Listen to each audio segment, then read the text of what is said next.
My first exposure to Islam was when my friend in high school became Muslim. And he's also my neighbor, Michael Dan.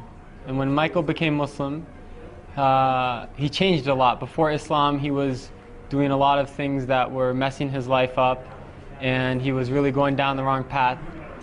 And he became Muslim, and when he was only 15, and he changed, and he left a lot of the things he was doing, he picked up a lot of good habits.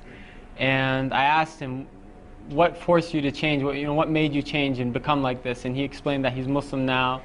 And at that time, this was before September 11th, people in America really didn't know a lot about Islam. And even today, they don't know a lot. And I asked him, what is Islam? Who are Muslims? And he explained to me about Muslims. And I was surprised that Islam is very close to Christianity and Judaism. And it made a lot of sense to me that there's one God and there's prophets and messengers, but none of the prophets have divinity. Rather, they're just sent by God and they're humans like us. And I didn't really want to become Muslim at that time, but it just made sense to me logically. After a while, I read a book called The Autobiography of Malcolm X. And in that book, I really appreciated the image that Malcolm X presented of Muslims, and I wanted to become Muslim after that.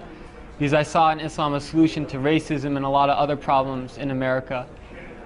But I didn't believe in God. However, I read a passage where Malcolm X said, if you take one step towards God, he takes two towards you. So I left eating pork, and I left some of the things that are prohibited in Islam with the intention that God guide me.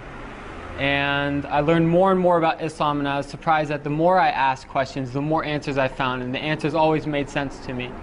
And I read about the miracles of the Quran, scientific miracles of the Quran. And there are many.